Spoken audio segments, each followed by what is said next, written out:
Welcome to Empowered Returns, a show that surfaces forward-thinking real estate advice that investors and developers need to help them invest smarter and build better. All right, hello, and welcome to another episode of Empowered Returns. I'm here with PT Vineburgh, as always. We're excited to have you in the co-host chair, as always, and we're really excited to have Lesli Cohen from the Davis Companies here, as well, to talk about a lot of her experience in the real estate development industry in Boston with some of the larger developers in Boston, as well as her take on workplace culture and how we can help empower more women in the real estate, commercial real estate space. So Lesli, welcome. Thank you. Thanks for having me. Yeah, we're fired up to have you. Yeah, great to have you here. Yeah. Hi, Mike. Hey, PT. So Lesli, maybe just a little bit of background we can talk about. I believe, by the way, you might be the first person I've ever met from Tulsa. So if that's correct, but maybe you can talk to us about how you got to Boston. Sure. So I grew up in Tulsa, Oklahoma. I came here for school. I went to Tufts University. I studied civil engineering and really fell into commercial real estate. I started out studying pre-med and civil engineering. My parents had said to me, you're welcome to study pre-med, but we're not paying for a biology degree or a chemistry degree. You need to graduate with something that you can get a job in. So my dad convinced me that engineering had largely the same prerequisites other than organic chemistry. So I did both, and then ended up having did an internship at Sasaki Associates along the way, and was exposed to the built environment with some amazing projects that they did with, golf courses in Aruba and Legoland in California. And along the way decided another 4 years of school was probably not in my future, and really was intrigued by, development. And so ended up working in engineering for about 5 years, but then realized that my passion was not designing drainage systems or parking lots. Not quite Legoland, I guess. Exactly. Although I did design the parking lot in Legoland in California. And so ultimately decided I wanted to work on the client side. So I took a detour, after a year of trying to move to the developer side, but I was 26 or 27, not from Boston, female, not networked in this very provincial town. Ended up going to work at Staples and worked in their real estate department. Okay. Learned everything about retail that I could. Learned from their, lawyers, analysts, developers, and then ended up going to work at Samuels through a former client of mine, got connected to the team at Samuels, and then spent the next 20 years there. Nice. Yeah, so you had a long, successful run at Samuels where you guys basically redesigned the entire of the Fenway neighborhood, which is pretty incredible. That must have been an exciting time. It was great. I mean, when I joined Samuels was largely still a grocery-anchored shopping center developer. At that time, they were still working in that area, but then starting to buy land in the Fenway and starting to kind of reimagine what that whole district could be. So probably for the first, half of my development career, I worked on really development and redevelopment of retail, and, kind of more suburban mixed use, and then moved over to kind of the urban large scale development work. Nice. So how much of that, vision and assemblage kind of predated you at Samuels versus were you in the trenches during that first part of your tenure there before shifting more into like an operational COO role? So it was going on while I was there, the visioning and the assemblage. I was not working directly on that. Yeah. When I was at Samuels, I was working, really more on the, on the bread and butter side of the house. Okay. It was going on, but I wasn't directly involved in it. I worked in development for about 13 years. I would say the first half I was working in the, the retail side. And then the second half I was, our lines of business kind of crossed. So, at some point along the way, we sort of kind of wound down the grocery anchor shopping center and really realized our sweet spot was in complicated mixed use development. Yeah. And so then I kind of moved over to the more complex mixed use projects like Continuum in Alston. I worked on the Pierce. I worked on a lot of the smaller scale redevelopments in the Fenway, like the Verb Hotel, the Yard House where Samuel's office was. I did that. So a bunch of those smaller projects there as well. Yeah, it's so amazing what happened in that neighborhood. So I lived in Kenmore Square from basically 02 till 14, and just I remember that part of the Fenway, going up to whether it was to get gas at one of those couple of gas stations that were up there. Yeah. I mean, there wasn't much there, right? And then over this 10, 15 year span, it's just incredible. Yeah, gas stations, fast food. Yeah. It's transformational. I mean, Steve Samuels is a visionary. He had this vision for what, he thought it could be, brought along a neighborhood and a community, to see that vision together. Over 2 decades, turned it into really something special and wonderful for everybody. Yeah, just it's total sidebar, but what's wild context really, if you want to go way back, is if you ever watch Field of Dreams, that movie, and when he goes to find James Earl Jones in the Fenway, and this is like it's like 80s, 90s, right? And it's just incredible how different that looks. I caught that at some point I think over the summer, and I was like, oh my god, I cannot believe that's the same place, right? Yeah, there's a way back Field of Dreams. I haven't seen that in forever. There's a big Costner resurgence going on. Apparently, Yellowstone and everything. I mean, come on, you gotta get with it. Yeah. So Lesli, what was it like joining a company like Samuels, as a young woman, maybe without a big network at the time, coming from out of state, and maybe you've developed a network, at Staples and other places since then. But what was it like for you at Samuels as a young woman in the real estate, commercial real estate and development industry? That was in the early 2000s. So, I would say it was, I was learning a lot. I came in, I always say to people, I really oversold myself. I really, was kind of sold myself into a job that I probably wasn't as qualified for.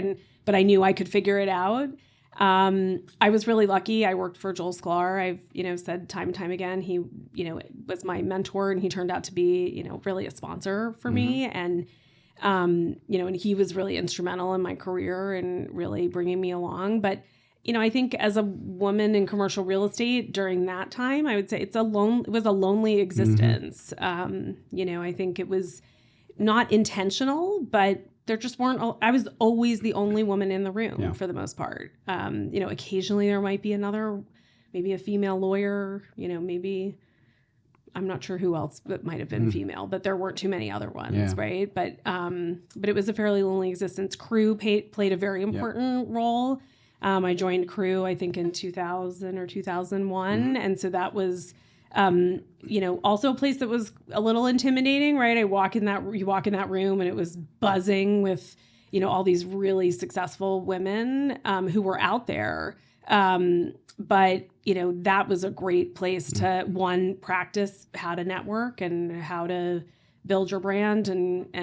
But that turned out to be a great organization for me. And that's something I also talk about, openly and often, that, Crew, turned out to be a really wonderful resource for me, not only to build professional network and friendships, but, I was on the board of Crew. I became president of Crew in Boston. I was in a really instrumental program at the national level called VP to C-Suite, where I was matched with a group of cohort of 10 women in the country, and we were matched with mentors that were former CEOs, COOs, or CFOs in like a year-long program. And it was a very, kind of strategic mentoring program to get you, from VP to C-Suite. And I think that helped me get to be a partner, at Samuels. And I still keep in touch with my mentor. That program was in 2010, and we still talk at this point, probably like every 6 weeks.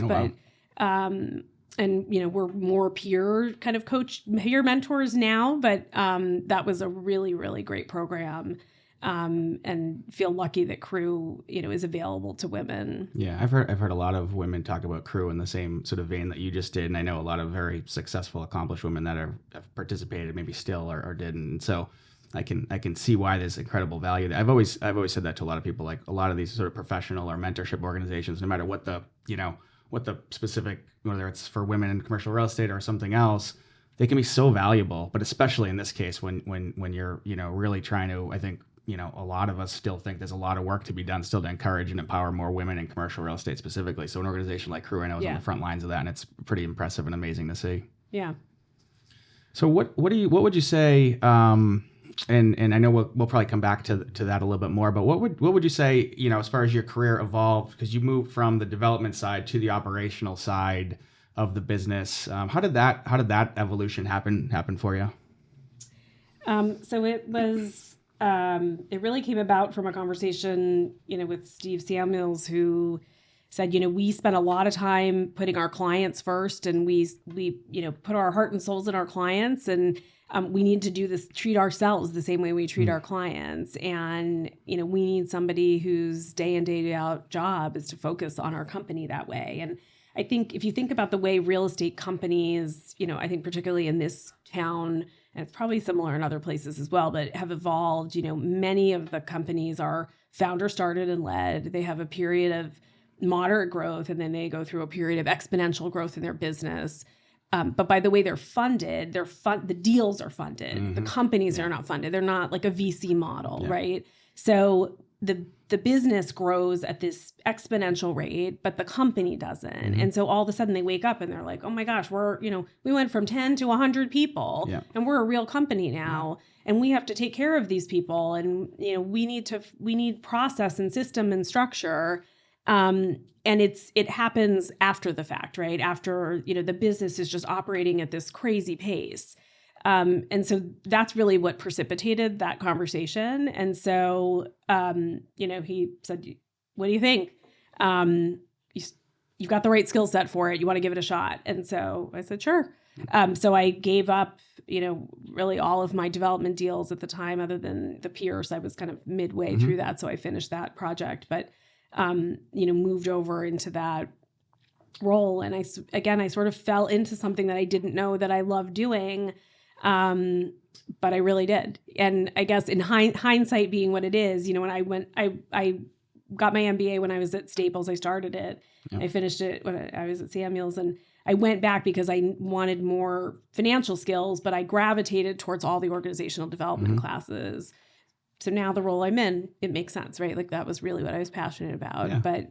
But that's how it evolved. Awesome. So did you see that coming at all, or was that like totally out of left field when? Yeah, I did not see that coming. Okay. Yeah. That's fascinating. And so, and I believe your MBA was a Babson as well. Is that right? Yeah, because I know PT's a Babson guy too. So I'm surprised he made it through there. But you are much more accomplished, skilled, and smarter than he is. So my teeth. That's all right. And I was 06. You were 04. 04. Yeah. That's right. I think we crossed for a year. Yeah. Yeah. Okay. Very cool. Yeah. So what is the lens that you think you bring to the table as a COO? And it sounds like companies use COOs in different ways. It sounds like your focus has been sort of the internal side of the business, which a lot of them are. But what's the lens you think you bring, or the philosophy that you bring to help build that sort of internal infrastructure and culture, and whether it was Samuel's previously or the Davis companies now? I think it's all about people. I think it's everything points to people. I think we are in the people business, and if everything ties back to focusing on people, then everything else will align. And I would say the next biggest thing is communication, because if you look at 99.9% of issues that you're blocking and tackling every day, they usually result to communication issues. So I really just focus largely on that. Yeah. It sounds like at least Steve in the past, and I'm sure the similar at the Davis companies now, as we see development companies led by sort of visionaries and deal junkies oftentimes in those things. And you said the operational excellence kind of lags. Do you ever find there's some conflict between trying to develop that operational excellence in internal culture versus just trying to find the next deal, make sure it works, and make sure the economics of the deal works versus supporting the company overall? I mean, I think my experience is I'm not a deal junkie. Like I was a developer, and I think I was a good developer. I was a great quarterback, right? I was great at driving something down the field and just execution junkie, right?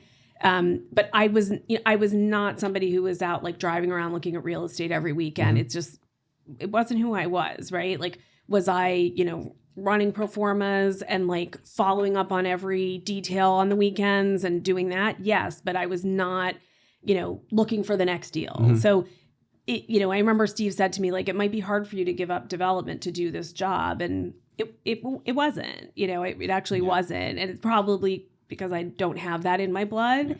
I actually think, like, if you can pair the deal junkie with somebody who doesn't have that in their blood and somebody who does like the process and does, kind of thrive on kind of organizational excellence and operational excellence and execution, then I think it is a good yin yang. And somebody who, if that deal junkie can appreciate those other qualities and know that you need that in order for, your growing business to be successful, then I think it can be a very effective, marriage. Good partnership. Yeah, for sure. Yeah. I agree with that totally. And I think it is sort of important to have both sides of those coins for any well-functioning, successful business in a lot of cases, because you need that. You need someone that's really pushing and driving the ball forward, but you also need to make sure you have the infrastructure to support that, the team and the culture and the people and you're empowering your whole team to execute against whatever the vision might be. So, yeah. So what is, how do you, like, what are some good, maybe practices or philosophy that you think are very helpful especially for real estate development companies to help develop a strong culture and that sort of back end operational excellence? Well, I think on the culture side, whether it's real estate or anything, I think, if you look at kind of the up and coming generations that are in the workplace, right? I think they're looking to work for many different things today, right? It's not just clocking in, clocking out. It's not just coming to work to do my work, right? They're looking for social connections. They're looking for community engagement. They're looking for purpose. They're looking for strong vision. They're looking for you to, think about wellness. Mm-hmm. They're looking to learn. They're looking to grow. And so those are kind of all the areas in the wheel of culture. Like, I actually have like a spreadsheet with all those categories that, like, I just showed it yesterday at a staff meeting. Like, these are all the areas that we're programming to nurture for all of you. And, if we were all working a 40-hour week, there's 160 hours in the week. We know everybody's working more than that. So we know, like, not everything here is going to speak to you. Like, you might not want to come to a book club. You might not want to come to a new hire breakfast and hear the story of Davis, right? Mm-hmm. You might not want to come to a mindfulness session. You might not want to volunteer, doing an up and out with heading home or whatever it is, right? But some of these things will speak to some people, and or you might, some training or education, but hopefully something speaks to you and you'll take an hour or two out of those 160 and do something for yourself that either takes care of yourself or helps you grow or learn or connect with your colleagues that you might not normally do. And therefore it feels, more, right? It doesn't feel like a grind, and, you feel more connected, you feel more, full, more wholesome, you feel like you can be yourself, all of that. Yeah. No, I think that's so true. And I think, once there's a certain scale established, you can start to really set up that, wheel or flywheel of activities and options for people. But I think what you touched on earlier was talking about the mission and the purpose and the why that's so critical to underlie all that. Because, if you're not at the 100 people, 200 people, whatever type company, you may not quite have the infrastructure for that sort of level of, HR infrastructure, people operations infrastructure. But I think having that why and make sure that continually is reinforced with the team is so critical, especially in this day, forever and ever, but especially more so in this day and age. Yeah. And even just, again, like, we had our staff meeting yesterday and we just walked through kind of like, what are like our top, 7. And we spent a lot of time at the leadership level, like, let's get it to a really short list, guys, right? Like, what are the, 5? We started with, like, can we get it to 5? We couldn't get it to 5, but we got it to 7, right? That's a win. That's a win. Yeah. What are the 7 things that we have to get done this year, right? What does everybody need to be focused on? Why are they putting their feet on the floor in the morning to come in here? And what are they doing? We need to be really clear, like, what do we have to get done this year, and why? How does everybody's work contribute to those 7 things? And just make it super clear to people. And how do we reiterate it? And how does everything that everybody does tie into at least one of those 7 things? Yeah, so it sounds a lot like what we do. We use a system called OKRs, Objectives and Key Results, a similar kind of goal-setting framework to what you're talking about. I don't know if it is the same one that you use, but it is so important to make sure everyone's tied up and aligned and know where what they're doing is working, within the structure of the company goals and what we're all trying to strive to. So yeah. What's your, no, I guess maybe to dive into a slightly third rail topic, but what's kind of the take on, or how do you think your people are reacting? And I don't know what the operations are in Davis right now, but as far as like remote work, hybrid work, kind of that environment, where's your team kind of settling in on that? So we're largely in the office. We have, it's sort of department by department. So we have, some teams who have a very specific kind of 3 days, in, 2 days out. For the most part, though, most people are in every day, which is very different. Like, at Samuel's, like we were closed for a very long time during COVID, and we were late to come back, and we came back, 3 fixed collaboration days a week and 2 flex days. I think the pandemic taught us, in fact, I remember the week before the pandemic happened, Roy Hirschland was in our office giving us a presentation that he had just given at a conference about the future of workplace and about how it was going to go virtual and like the whole flex hybrid. And I remember I said to him, like, Roy, I don't know how this could possibly happen in our world, our area of work. Like, we are so collaborative. Like we sit around and we're rolling out plans, and like, how could this possibly happen? And then like the next week we're like sending everybody home. And clearly, like, the pandemic taught us that we can do it. And I think many companies had some of their most lucrative years during the pandemic. And part of that was, there was nothing else to do, right? None of us could do anything else other than work. But I think, we're now in this place that, is it healthy that people are working at home? There's these 100% remote jobs. Is that like healthy for any human to be working remotely all of the time? I'm not sure it is. I think, having work-life balance is important. I think like the traffic, it's crazy. Like, I come in every day, Mondays and Fridays. It's like a breeze. I love it. Tuesday, Wednesday, Thursday. It's like, it feels like rush hour is like every hour of the day. And it's almost like there's no start and end to the day. It's like people's days are all over the place.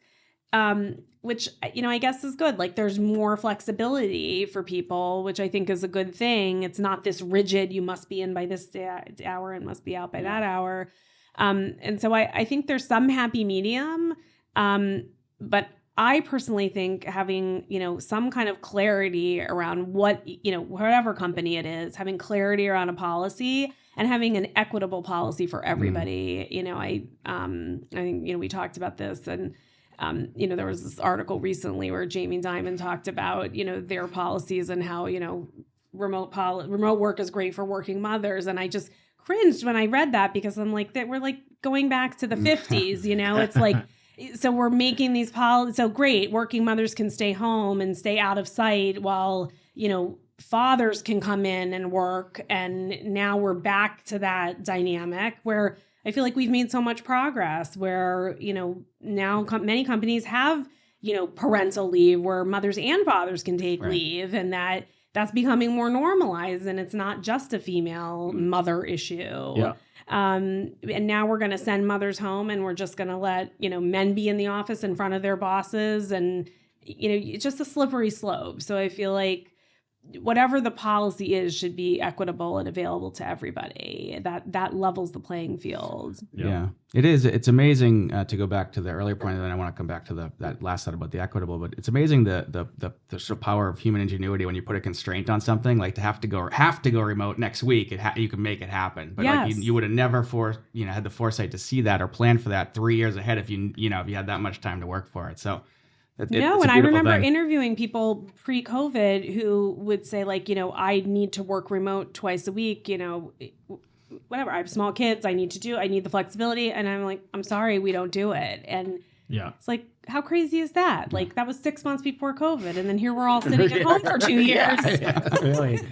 Yeah, exactly. And so just to kind of echo on the equitable, but now that we're sort of beyond, hopefully beyond COVID, I'm not even sure these days still, but if you ask my kids, I'm missing school every other week. I don't know, but now that we're sort of past that part of the pandemic and back to like figuring out what is the right form for remote hybrid work. And I think a key part, what you just said, is to make sure we have an equitable policy, whatever your company is, whether you're fully remote, fully in person, hybrid, or some combination. Do you have any thoughts or ideas like what makes sense? I know each company is different, certainly, but how to make sure, I guess in commercial real estate or other, how can we make sure we're not creating, roadblocks for women to be sort of empowered to grow their careers, especially as you reflected on that sort of Jamie Dimon quote and other things that we've seen out there from some other companies. But do you have any thoughts on how what we should consider with that? Yeah, I mean, I'm a little impartial to this because I created this policy, but I liked the fixed collaboration days and the flex days, because what I liked about that was it got us off Zoom. Like, I'm so sick of sitting on Zoom and Teams all day long. Like, I'm sick of looking at myself. I'm sick of sitting in my office with the door closed on Teams with people in my same office. It's ridiculous, right? Like, what I liked about that is like it gets everybody off of that, and like we're all in the office. We can sit in a room together. And then the flex days, like you can be where you want to be. You want to be in the office? Great. You want to be at home? Fine. The expectation is we're all working, and that's the expectation. So I feel like that is something that should work. And, but I and what's the right balance? 3 days, 4 days? I think that's probably, I agree with the philosophy, but because I think there is something missed when you're not able to collaborate in person, at least on some period of time. And I think it varies by company, like how often that may need to be. But I think that's the kind of right way to think about it, because, if people can avoid the commute a few days a week and then, come in and collaborate other days and make sure, but I think and we ran into this challenge a little bit, and I think we still are to some degree, to try to figure out exactly what that cadence works. Because what you don't want to happen is that you've got half of a team in the office and the other half not. Because there's no point to that whatsoever. Not at all. I agree. So it's just a matter of creating those collaboration days or fixed collaboration days that you referred to that makes a lot of sense to make sure you're working together. Yeah. So that's a good point. So, PT, I don't know if you got anything you want to dive in there on these topics.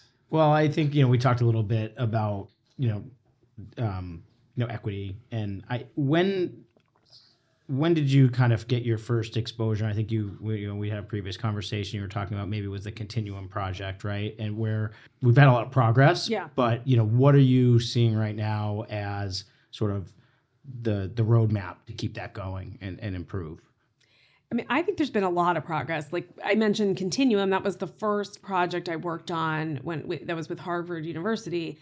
Harvard has a very large female leadership presence. And I remember walking into the room, and that room of the Harvard team was dominated by women. And it was like overwhelmingly refreshing, like that the men were like the minority. I mean, it was like such a role reversal. And I mean, that was back in 2012, 2013. So that was like almost a decade ago. But I feel like we've made big progress over the last 2 decades. And even over the last few years, like I've been involved in this DEI Collaborative, which is a group of the staff and the board members of NAOP, ULI, CREW, REFA, all the industry groups finally got together and said, we're all working on DEI initiatives, and we really should be like pooling our resources and doing this together. And Paul Ayoub has been really instrumental in leading this. And kind of really facilitating, being a master facilitator, which he's wonderful at doing. And I think it's really been terrific. And it's every group has really been, I think, very conscious about diversifying their board leadership, diversifying their membership, making sure that their programming is diversified, making sure that when they're doing panels, that it's not just, older white men that are speaking at every panel. So I think there's a real consciousness around this that did not exist even 3 years ago. Yeah. All of the board members are going through training, DEI and unconscious bias training. So I think there's a real commitment amongst the leaders in the real estate community towards this. So, this is a drum that I've been beating for a long time, saying like, why aren't we taught? At NAOP, you have all of the business leaders in the room, all the decision makers who can make it happen. They're the ones who could go back and say, yeah, we're going to do this. So why aren't we talking to them about it? So I think it's great. Listen, there's still work to do.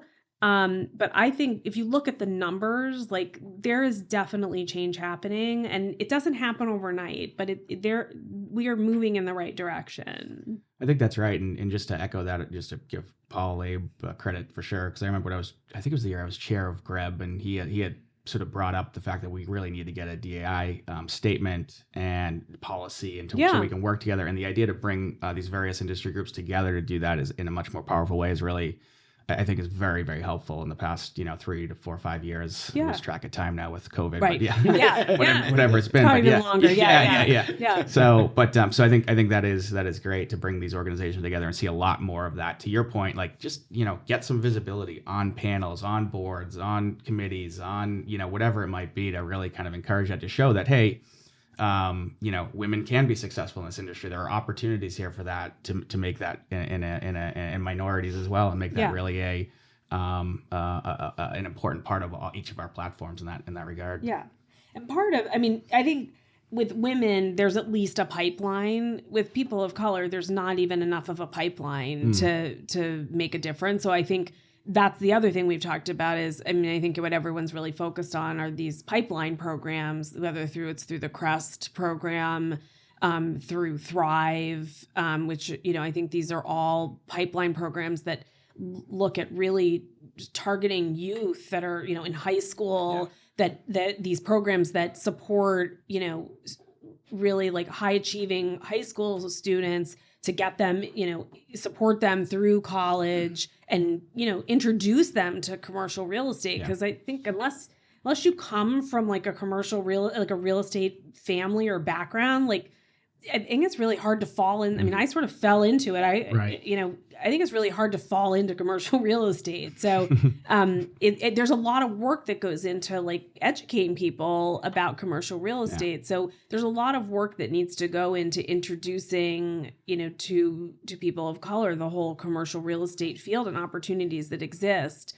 And so I think it has opened up all of our eyes about the work that needs to be done much sooner than just trying to work with recruiters to just give us a diverse slate of candidates. Right. There's just not a deep enough pool. Yeah. That's right. That's the key. That's the key part, is you've got to build that pipeline. It takes some time to do, but unless you build the pipeline, even just, recruiting, who else is in the market that may already have real estate experience is only going to get you so far. That's right. That's why, to go back to another sort of thing at GREB, you just reminded, like the GREB Foundation and the scholarship fund that we've had with to try to give scholarships to minorities in inner city and families that need support going to college and need funds to go to college, to help do that, but also develop an internship program to help sort of just open people's eyes to what the different types of commercial real estate there are, whether it's property management, development, brokerage, any other sort of aspect there. That's really exciting to see these kids come up and be like, I had the best internship of my summer with, whatever wind companies or whatever else is out there doing really cool things. Davis, CHARLESGATE. Yeah. Right. So, but I think that's great. I agree that pipeline is really getting built in a very successful way, which is awesome to see. What do you think right now is, actually, let me take a different approach. You're obviously, how long have you been with Davis now? About 6 or 9 months? No, only 4. Only 4 months. Oh, wow. Okay, cool. So really new. So yes. What's the, obviously it's been fantastic, but what's the experience like? I guess, what have you been tasked with at Davis to try to accomplish, or what's, as far as bringing you in and bringing in a COO and the role there?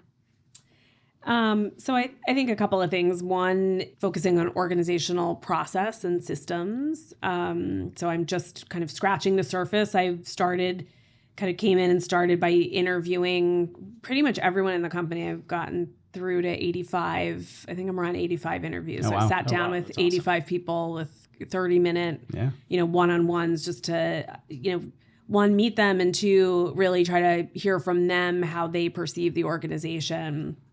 And I'm starting to, consolidate all the feedback, which there's definitely some themes, but just to understand, from, how do they perceive the organization? What allows them to get their job done well? What gets in the way? Tell me about the culture, talk about training, just to hear from people, like, where are the places that, work well? Where do we need to kind of focus on? And then, so those are really the areas that I'm, nice. Focused on. Awesome. And feel free to share what you can or what you can't. But I'm curious, like, what's your operating cadence at Davis, and how does a real estate development company like that operate? Fast, yeah. Fast. Like the days fly by, and it's intense. But I don't think I think any real estate company's like that. I mean, I felt that way at Samuels. I think that is just real estate. It just moves at a lightning pace. Like there's not enough hours in the day to accomplish everything you want. I think when you're that's the deal junkie mentality. Well, and you mentioned that earlier, right? Which is like that. Sort of that push-pull between, just being so deal-focused and deal-centric with how everyone's operating day-to-day versus, what you're doing, right, which is kind of rebuilding and, the foundation in a way where it's, company-centric versus deal-centric. And do you think enough real estate development companies, especially of significant size like a Davis or a Samuels, are doing what you're doing or have done? And should they be? I don't. I mean, if you look around at the companies in this town, I mean, there aren't a lot of real estate companies that have a COO, right? Yeah. So, I mean, they have partners, right, who have grown the business, but I don't think there are a lot of them that are like focused on the day-to-day operations, right? I think most of those partners are deal junkies as well. So I don't think so. Somebody's got operational responsibilities, right? Somebody's focused on that. But I don't think that it's something that they're necessarily as focused on as they probably could be. And what do you think, that the value is really? Like, how would you express your value as a COO as really that focus on operational specifically? What can it do to help, achieve results of a development company? And what's the value that really is getting delivered across the organization? I mean, I think if you have, people who are satisfied and engaged, I think that you really can't put a price tag on that, right? Like, it lowers your turnover, you get better results from that. I think if you have, efficient processes and you kind of eliminate redundancy, you eliminate kind of that headbutting, frustration, like, overlap. Why am I doing it this way? Why am I touching this 4 times, right? All of that stuff.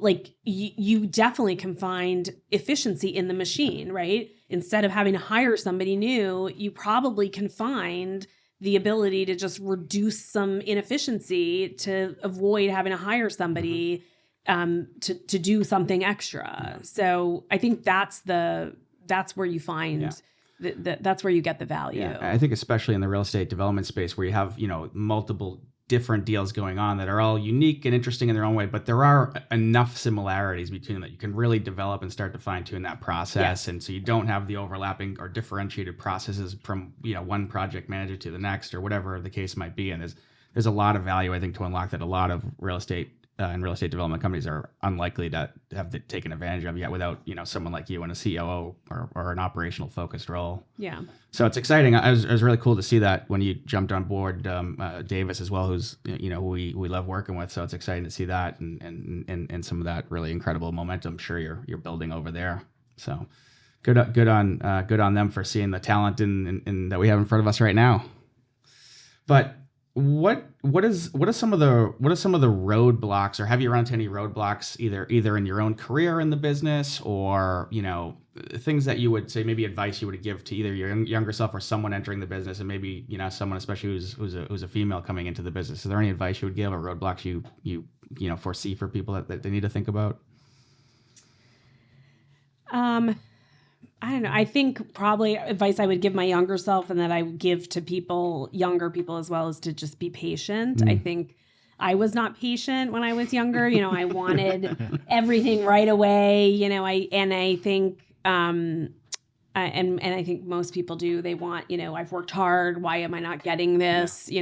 And I think you just have to be patient. And if you feel like you work for good people who you believe will do the right thing, like you just have to be patient sometimes. And often there are things that you don't know about that are going on in the background that just might not enable what you want to happen at the time you want it to happen. And I think I probably would have told my younger self to just relax a little bit, like chill out a little bit. So that's what I would say. I think that's good advice. 'Cause I think now more than ever, truthfully, too, because you see a lot of people jumping into the workforce who want everything right now. They want the promotion yesterday. They want the raise today. They want it. And so you see this, I think, manifesting in people jumping around from job to job just for a little bit higher salary or a little bit, better title or whatever. But they don't ever really learn how to do the job or do the job well. And I think, it may be good for them in the short run to make a little bit more money. In the long run, it's going to stunt their career growth. And I think that's the point you were making, if you agree. Yeah, and I also really believe in like working for good people. Mm-hmm. Like if you work for good people, I think that's hard to find. And there's a lot of value in the people who you can really learn from, people who you trust, like. There's a price tag to be put on that, and like a little bit of patience could pay off. Yeah, and I think it's another example of why having that sort of organizational philosophy or building that operational excellence, building the culture, building the people ops infrastructure gives your employees and your team confidence that they are working for a good company, a good team, and helps them sort of retain and grow talent within the organization rather than having people jump around. So that's, in my opinion, another reason why it's important what you're doing. Yeah. What do you think are, just a couple of examples of how you can, reinforce that messaging to people that they are working for a good organization and good people? And what are things you can do on a management level that, really kind of emphasizes that to hopefully foster that patience where people will, have that faith that, that is the situation they're in, and good things will happen if they, continue to kind of go down the path they're on.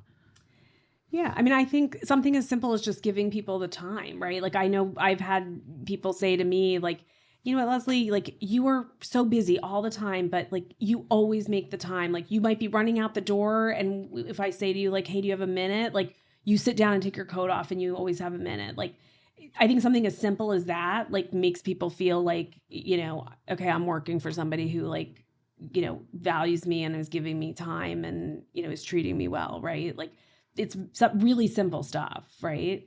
And I think the value in, and people who do the right thing, right. Who, take a long-term approach, right. I mean, we're entering, challenging economic times, right. Like, there are some companies who go straight to like cutting people as like as one approach to bottom line, right? There's other people who take a longer view approach and say, that's the last place we're going to go, right? We're going to haircut our senior people, right? Before we take it out of everybody else, right? Like that's to me is like your work. That's your work. Like that, if that's the last resort of like, trying to, trim the bottom, right, and cut people. And I don't know, to me, like that's good people. Like if that's where you're going last and that's the last resort, like that's good people. And I think if I reflect on my own, like I could have moved, I say I was at one organization for 20 years. Nobody does that anymore, right? I could have moved many times along the way, but like I probably wouldn't have become a COO if I moved along the way. I would have probably just been another developer at another place. And, maybe that would have been fine. But like, I was able to move into this great opportunity that I never even thought was something I wanted or would be available to me, and found something that I was really passionate about and loved. So, like there's something to be said for having a little patience. Yeah. And do you think that also helped you sort of build that balance in your own life and in terms of raising a family and working, trying to strike that right balance of really focusing on being really successful at your job and helping people in the workforce in your company, but also in your own personal life as well, which I think is important for all of us to understand where we need to strike that balance. Yeah, I have not been great at balance. I mean, It's not easy. It's not easy. So, I mean, I realized during the pandemic, it was a very eye-opening moment, like during the first 3 months when we were having breakfast, lunch, and dinner together as a family. And I realized, like, I've had more meals with my kids in 3 months than I think I've had with them in in their entire existence, right? Like, because, I would go to this event and that event and this work event and that work event, like, probably 3 nights at least a week after work for dinner. And I was home late. And, I made a pact with myself. I'm just not going to do that anymore. Yeah. And so kind of post-pandemic, like, I allow myself one night, at most 2, but like, if it's 2, it's got to be something really important that I can't get out of. Otherwise, I just say no. I'm just not going to do it. And it's hard to do, but it's been a good thing. Yeah. And my kids are, I'm at the tail end. They're 16 and 17, so I'm close to borrowed time at this point with them. But it's like there was a time in my career I had to do those things, but you pay a price for it. Like I feel like I missed a lot doing that. It's a hard thing, I think, for all of us and for me as well. And you want to do the best you can. I think ultimately you want to do the best you can for your family, and that might be at certain times just grinding and working or going to the event and networking because you're trying to make what's best for the family in the long run. At least this is the way I think about it. It sounds like you do too from your nodding, but it's hard. It's really hard to make those decisions in real time and then in reflecting back and thinking forward about what you want your life to be. So, and it is one of the things I think is important as you're trying to establish a culture and sort of the norms within a business too, to say, okay, what are the leaders doing? What do they have to do? How much do they have to grind and put in? Or how much are they willing to? But also, where do they understand where we're trying to strike that balance for all the people in the organization? And I think that's a really key part of the culture, especially now we're trying to establish that culture now more than ever before. Yeah. I'm always very open about, in fact, I remember it was probably at least a decade ago when I found out at work, like, somebody above me was leaving in the middle of the day to go get a haircut. And I remember thinking, like, so they're leaving to go get a haircut and I'm stressing to go to, like, take a kid to a doctor. Like, okay, no more. Like, I'm not doing that anymore. Like, I'm not going to tie myself up in knots because I'm taking my kid to the doctor and they're just going to go get a haircut in the middle of the day. Like, so I'm totally open about where I go and I leave, I leave at a normal time to, and I feel like it's important to set that example. And even if I get on and do work at night, it's fine. Like, I don't think, I think it's imperative that leaders do set that example. Yeah. And I put it in my calendar. Like, if I'm going to a kid thing, like, I put it in my calendar so people can see it. I used to hide it and I don't anymore because I think people really just need to be able to be transparent about it. Yeah. I think that's important. I think that's one of the sort of the wins of COVID that more people seem to be realizing and recognize that, which is the good thing. So although I will say I feel like you were staring right at me that I need a haircut when you were talking about going to get a haircut with my hair right now. Hey, guess what? I was late Monday morning. This doesn't happen by itself. And then this guy, he has the hair. I don't think he's had a haircut since COVID. Look at that. It's good to meet you. It's been a while. Thank you. I appreciate that. We got the yin and the yang here. Okay?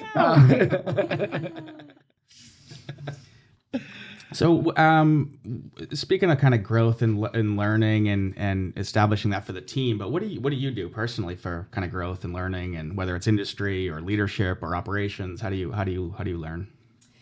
So I'm a reader, but I'm a listener. So I listen to books, to audiobooks. And then I'm a big, like, Fast Company, Inc., Harvard Business Review reader. So I listen to books to and from the office. I, start my morning with all the newsletters from those different publications. And then I do a Monday morning tidbit that I share with the office every Monday. So I, read all these and then I hoard them and then send them, pre-send them, right? Like, I set them out to send and I send them every Monday to share them. Cause I think it just gives people, if people are spending like 2 minutes just reading them and they get a nugget of like how to run a better meeting or how to give difficult feedback or anything, topics like that. Yeah. So that's and then I attend conferences. There's a great conference called WOBE, the World of Business Ideas. They have a great leadership conference that I love to attend and stuff like that. Nice. Yeah. I haven't heard of that one. WOBE, is it called? WOBE. Yeah. It's great. It's in New York. Every year. Interesting. It's a 2-day conference. It's 10 speakers. Like they speak an hour and a half, like just back to back, but it's terrific. Awesome. Yeah. I'll check that out. That sounds interesting.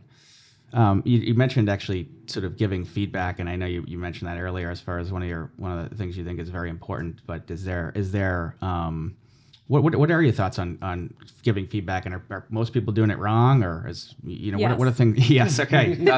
Tell me more. Tell me more.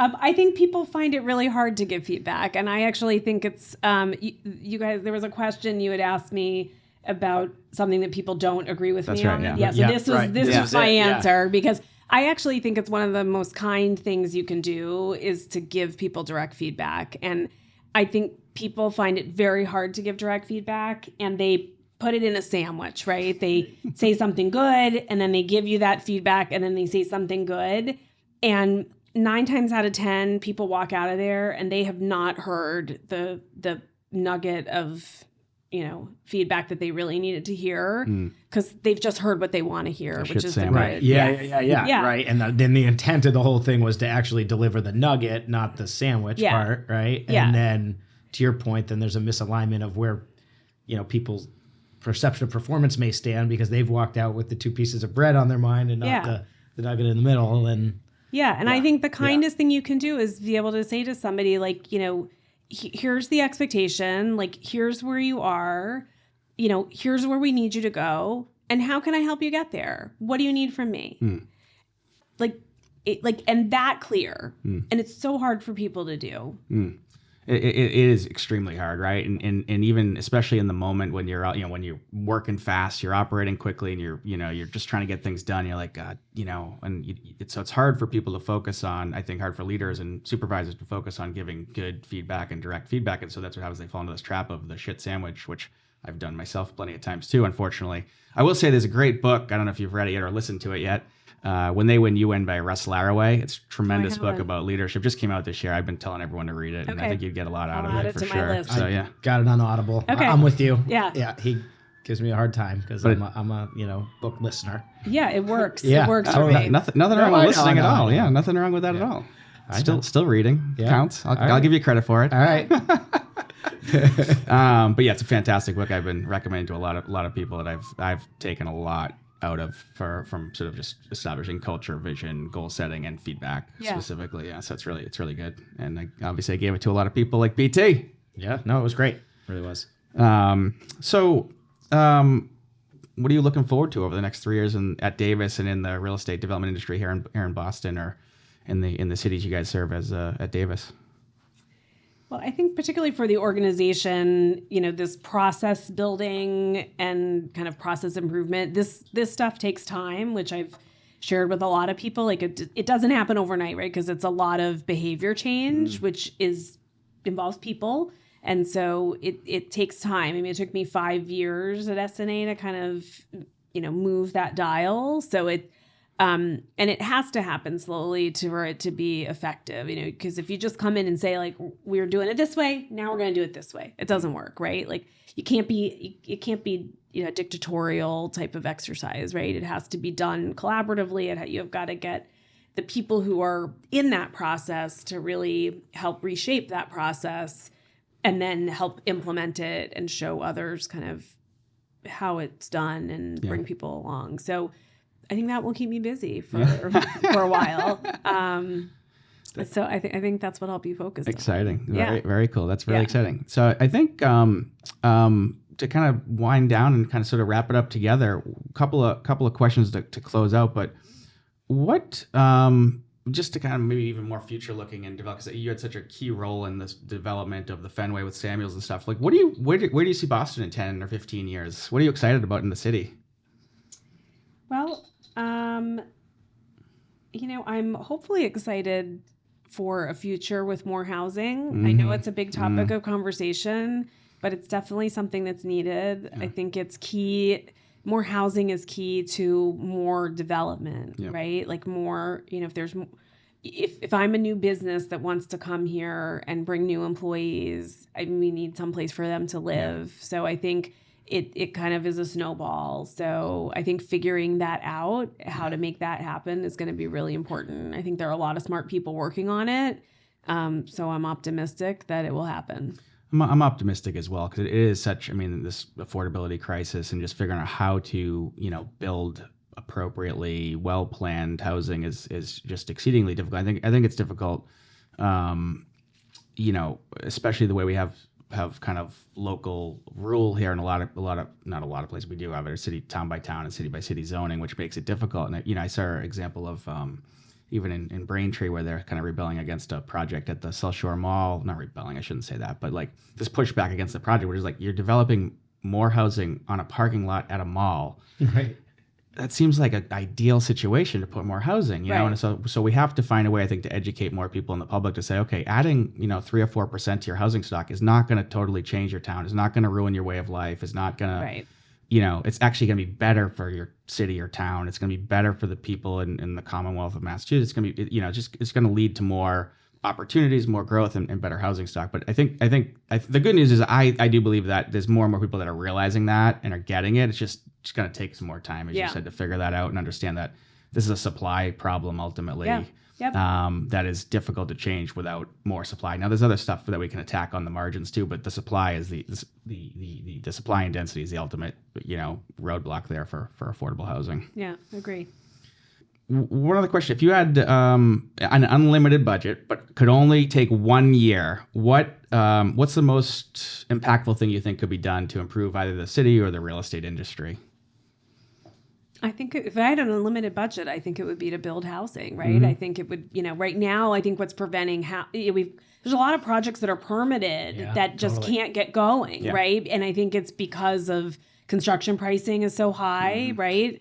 So I think if it was unlimited budget, I would let loose. Let's go. Let's write the contracts and get it going.